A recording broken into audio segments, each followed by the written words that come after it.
ગાંધીના ગુજરાતમાં ખરા અર્થમાં દારૂડિયાઓ અને બુટલેગરો બેફામ બન્યા છે એવું કહી શકાય.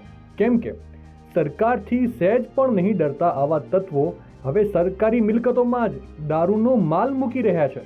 જી હા, એકદમ સાચું સાંભળ્યું.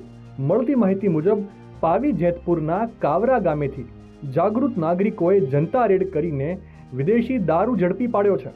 ગામ લોકોએ પાણીની ટાંકી નજીક દારૂની ખાલી બોટલો જોતા તેમને શંકા ગઈ હતી. જે બાદ ગામ લોકોએ પાણી પુરવઠાની ઓરડીમાં તપાસ કરતા એક પ્લાસ્ટિકના કોથળામાં અને એક બેગમાં દારૂની બોટલો અને ટીન મળી આવ્યા હતા. ગામ લોકોને પાણી પુરવઠાની ઓરડીમાં વિદેશી દારૂ મળી આવતા તેમણે પોલીસને જાણ કરી હતી.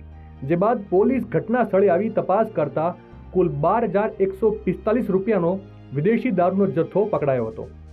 ત્યારે સવાલ બસ એ જ થાય છે કે દારૂબંધીના પોકળ દાવા કરતી સરકાર સરકારી જગ્યા પરથી પકડાયેલા આ દારૂના જથ્થા વિશે શું ખુલાસો આપશે?